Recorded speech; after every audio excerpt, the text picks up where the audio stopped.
Hey everyone, today I've got your Lucy movie review. Scarlett Johansson turns into Bradley Cooper from Limitless, where she gets involved with some pretty crazy, shady deals that turns her into the Black Widow we deserve. You know, at first when I saw the trailer to this movie, I have been watching it several times, highly anticipating, waiting to see this movie.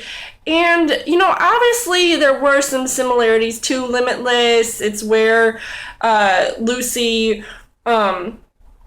she ends up, like, having this, like, package inside her, and all this blue shit comes out of it, and it turns her into this crazy person where she's using different parts of her brain, like, all at the same time, and it just increases from there.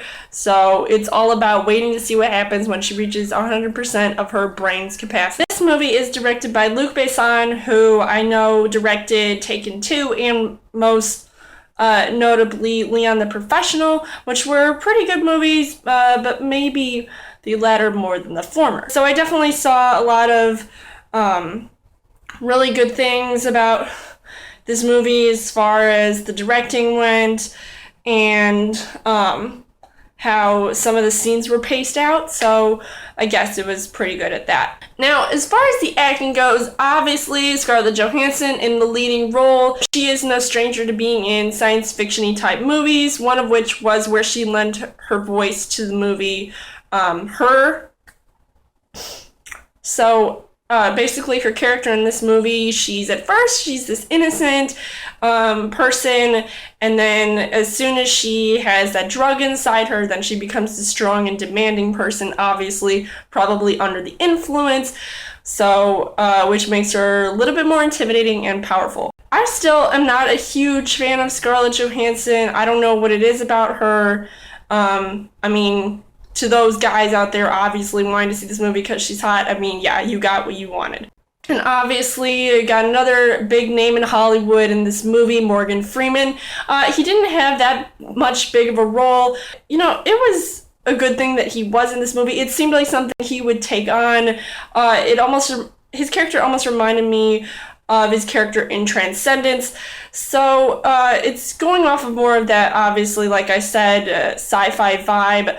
And I think it's just his voice that just makes, every time he lectures about science-y stuff, it just sounds 10 times better, or 10% better. There were some funny moments in this movie, surprisingly. I didn't think it was going to be partially a comedy. I thought it was going to be more of a serious type of movie with all of this talk, and I felt like I wasn't at first going to understand half of the things that they were referring to, because I'm not a huge science nerd like I know some people out there are, and how they're trying to explain this concept about using different percentages of your brain.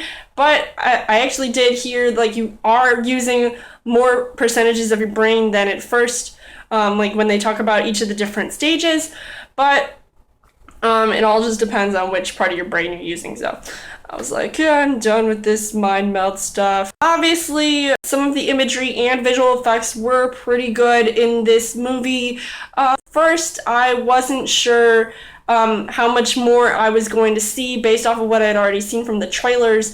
But I mean, it looked pretty cool. It looked like something off of the Discovery Channel, or that new show Cosmos. I don't know if you guys have seen that, but it looked just like that. But sometimes it did get a little weird, like that one part in the beginning. You guys know what I'm talking about. This movie surprisingly does turn out to be intense.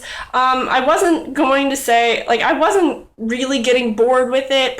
It definitely seemed like it was a movie that was attempting to go on this whole new level than what we have actually seen before compared to other sci-fi type movies out there. Let's say one of the negative things about this movie was the fact that some of the editing was a bit choppy.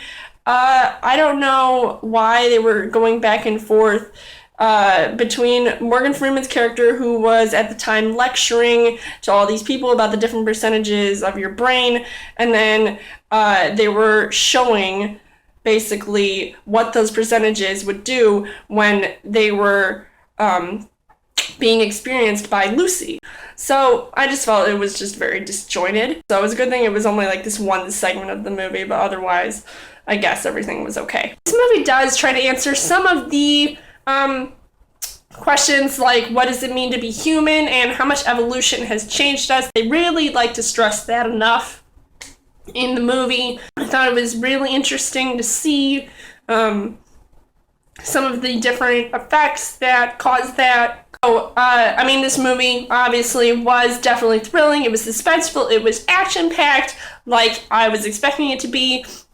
Is it fair to say that it is Taken meets X-Men? Because by the time she reaches 60%, shit just gets real. Overall, this was a movie that I'm still not sure if I truly like it or not. So I think it will kind of inhibit me from seeing it anytime in the near future. At least the score was cool. But if you like movies that might challenge your intellect, go see this, because there were some parts that I was really scratching my head about. Otherwise, it achieved as much as Transcendence did a couple months ago. Let me know in the comments what you guys think of Lucy. Is it one of the best sci-fi movies of the year? What do you think of Scarlett Johansson's performance? As always, you guys can subscribe to my channel. I've got more movie reviews, movie updates, coming every Fairchild Thursday video. You guys can also like me on Facebook and follow me on Twitter. And I will see you guys later.